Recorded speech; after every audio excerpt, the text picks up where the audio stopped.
Once, old Seaman decided to go duck hunting. He took his gun, a dog, and headed to the swamp in the forest. The village where Seaman lived was situated in a narrow strip of open space, resembling a flat steppe landscape. To the north and east were dense forests, occasionally swampy, and to the south of the village, there was a sparse grove, beyond which the forest steppe zone began, a place where open space alternated with forests. The swamp where the hunter went was in the depths of the northern forest, sometimes mixed, sometimes deciduous. Seaman walked through the forest. The fresh, just fallen leaves rustled under his feet, and the dog ran alongside, occasionally running a short distance away. Soon, under the hunter's feet, there was a squelching sound, and with each step, water seeped out from under his boot. The plant life changed, and instead of beautiful birches and aspens, there were more and more withered, bent trees and dead trunks, like stakes, sticking out of the excessively moist soil. Despite the end of September, the vegetation in the swamp was brightly green because the swamp is a giant natural heat accumulator. As the day leaned toward evening, old Seaman, who had shot 3 ducks during the day, decided to return. He had to make it back to the village before dark. Jumping from tussock to tussock, the old man walked through the swamp. No, there was no quagmire here where one could sink headfirst, but he still didn't want to mix the mud with his boots. Looking around, Seaman saw a dry patch standing on the swamp in the middle of the forest, behind which ordinary trees with yellowed leaves were already located. On the clearing stood a girl, dressed in a sundress, on a rather cold September evening, looking into Seaman's eyes. A thought flashed in the hunter's mind that something was wrong, but this thought evaporated under the girl's gaze. The old man went toward her, his old gray head shrouded in twilight. "Lead me out of the swamp, show me the red sun," said the girl, and the old man walked toward her as if enchanted. He walked until something caught in his pants. It was the dog, pulling the owner back, trying to save him from danger. Seaman took his eyes off the girl's gaze, and the twilight passed. Looking again, he saw that in front of him was not a girl but some swamp creature. It was a creature, resembling a girl with long hair, green skin, webbed hands, and a mouth from ear to ear, where the old man noticed numerous sharp teeth. The dog let go of its owner and barked at the creature, which was about 10 meters away. The creature croaked and flopped onto the green lawn, which immediately began to ripple. It was not a lawn but a quagmire, a place seemingly created to destroy people. The swamp, densely overgrown with green grass, formed a carpet from above. This carpet was so dense that some ground plants could grow on it, sending roots into the compacted stems. From the outside, it all looked like a green lawn, but stepping into it, a person would sink headfirst. Seaman realized that he had encountered a swamp maiden, an evil spirit dwelling in swamps, and he survived only thanks to the dog, which sensed the uncleanliness. The hunter, who ventured into the forest, failed to return before nightfall. The man did not notice how time flew by. It seemed that lunch had just been, the sun was shining, and suddenly, unexpectedly fast, like a red wheel, the sun rolled down the sky behind the forest, and the warm autumn forest began to darken. Fog rose from swampy places, and decaying matter glowed dimly in the thickening darkness. Twilight quickly deepened, though this local swamp was not considered deadly. Walking through it in the dark was below average pleasure, so the man decided to head not towards the village, which was about 12 kilometers away, but towards a winter hut, a small house located a couple of kilometers from where the hunter was. This house was occasionally used by lost travelers, mushroom pickers, and hunters who were not locals. Among the locals, there was a bad reputation about this house, as if wonders sometimes happened there. But the hunter was not afraid, or perhaps he hoped for luck. When the man reached the forest house, it was almost dark. There was no lock and outside bolts secured the door. After unlocking the door, the man entered the house, turning on a flashlight to illuminate the room. No one had been here for a long time. Dust and cobwebs, a table in the middle, and a stove bersheike. The bed had no mattress. The hunter lay on the bed, putting his rolled-up jacket under his head, placed a bag of belongings and his gun next to the bed. After a difficult and unsuccessful day, the man quickly fell asleep. Something woke him up in the middle of the night. Opening his eyes, the man took the flashlight lying beside him and clicked the switch. The beam of light revealed a woman standing near the stove with her back to the hunter. Rare disheveled hair reached her shoulders, a long shirt resembling a nightgown, which the strange visitor was wearing, touched the floor. After a few seconds, the strange woman began to turn around. To his horror, the hunter saw that it was not a human. Once it was a human, but now it was no longer. Instead of eyes, the old woman had black hollow's lips were torn in places, and the skin turned gray and cracked. And this nightmare began to reach forward with hands. With one giant leap, the hunter reached the door and, pushing the inner bolt, rushed out of the house recklessly. At night, across the swamp, running far away and catching his breath, the hunter discovered that, while running, he had taken the gun with him, ran the entire way with the gun in his hand, and hadn't noticed it.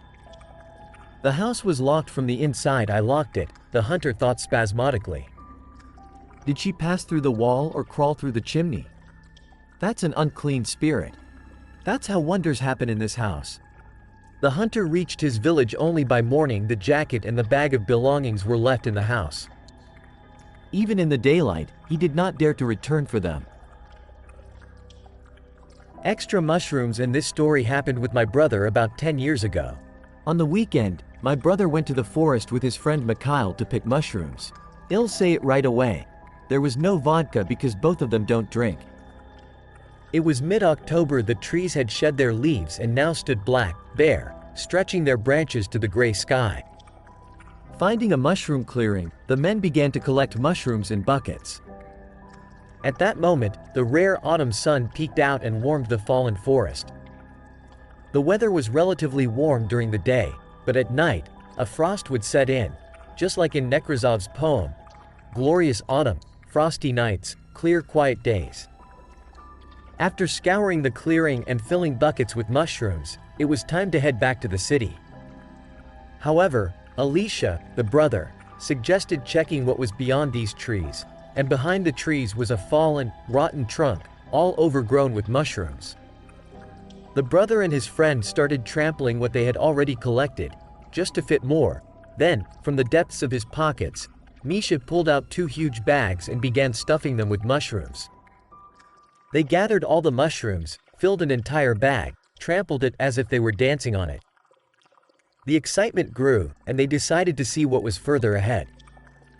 They walked literally 40 meters, and there was another log covered with mushrooms. Wow! Holy moly, well, fry them, steam them, and feed the whole family, said Misha, and Alicia agreed. After a while, the guys could hardly carry their bags with buckets. They were afraid their handles would come off. They decided to go back, but, oh disaster, they couldn't find the way. They turned here, went this way, but couldn't even find the first log. The forest was large, but getting lost in it was difficult. On one side was the city, and on the other, a highway passing right through the forest, intersected by another highway. In other words, wherever you go, you either reach the road or the city. The city and the highways, intersecting, formed a 3-kilometer by 3-kilometer square. It was impossible to get lost. However, the brother and his friend managed to achieve the impossible. Until complete darkness, they tried to exit the forest, but in reality, they wandered among 3 pine trees. The forest spirit is leading us, wheezed Misha, whose fingers had turned blue from the tightly tied bags. Let's leave some mushrooms here, otherwise, the owner won't let us go. We've been too greedy, suggested Alicia. Without arguing, placing 2 bags under the nearest tree, Misha apologized to the forest spirit, and the friends set out again to find a way out of the forest. Literally 10 minutes later, the men emerged onto the highway. By this time, it was so dark that you could poke your eye out. A passing long-haul truck picked up the exhausted guys and took them to the city. Never be greedy in the forest owner doesn't like it. I learned this story from my great-grandmother. Now, in her words, I was about 12 or 13 years old at that time. During the summer, my friends and I often went mushroom picking since the forest was not far from the village. Those were different times, and back then, parents weren't afraid to let us go alone, but they still gave us instructions. We had a road in our forest that stretched from the village to a neighboring village. The highway was still under construction, and the fields needed sowing, so the men rolled a forest path with tractors. Later, the locals began using it, finding it convenient to walk straight through. There was a section on this road, at a bend, that felt ominous. To the left, in the heart of the forest, was an old swamp, all overgrown, engulfed, with reeds up to the shoulders. While the local men were rolling the road, 2 tractors got stuck there. They managed to pull one out, but the other one got sucked in. They later shifted the road, and no one knew about this swamp until then. They never stumbled upon it. My father said that this place was unusually dark, cool, and quiet, with no birds singing nearby, and no one heard crickets and frogs. Sometimes it seemed like someone was standing and breathing in the reeds, but when you listened carefully, silence. Later, your head would start hurting, but if you moved away from the swamp, everything would be normal. That's how local men started calling it the Devil's Swamp. We had many cows and sheep in our village. A large herd grazed in the pasture. 2 shepherds, Vitka and Vasily, watched over them. To be honest, the village men were experienced, knew their job well, and the livestock never got lost. If any animal resisted, one of them would go searching for it on horseback and find it even in the dark. However, both had a weakness for vodka, especially Vitka. Our grandmothers warned him not to drink, saying that the green serpent would ruin him. One day, Vasily brought the herd alone, without his partner, saying that Vitka had gone after a pregnant sheep. They waited for a long time, and it was already getting dark, so they decided to search for the shepherd. The men gathered and went to the pasture. They found a horse on the forest road, and nearby, a sheep was grazing, but no owner. They decided to search in different directions. They reached the Devil's Swamp, and there they found Vitka. Dirty, pale, lips trembling, no shoes, and mumbling something. The men themselves were scared by such changes. They led him out, tried to talk and calm him down, but it didn't work. They took him to the doctor, who prescribed a sedative and said that the man had experienced some kind of shock. Later, our shepherd recovered and told the whole story. He heard bleeding from the swamp side and decided to check, but it was scary. So, he took a swig of courage. Approaching the reeds, everything fell silent immediately. He listened and looked, nothing unusual, decided to go back, but as soon as he turned around, he heard a wheeze or a grunt in the reeds, which turned into a squeal, and then something crackled. He ran towards the road, but his legs turned to stone, and he fell. He said he didn't remember what happened next, only that he started crawling on the ground, and the squealing kept getting louder. After this incident, the whole village talked about how the green serpent could make you see even scarier things.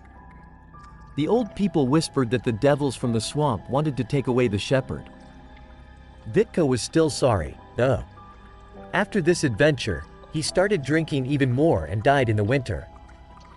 That's such a mystical story. Perhaps it's not as horrifying as those by other authors, and everything can be logically explained. Still, as a child, it left an impression on me. But if you imagine yourself in such a situation, it would be frightening. What about you?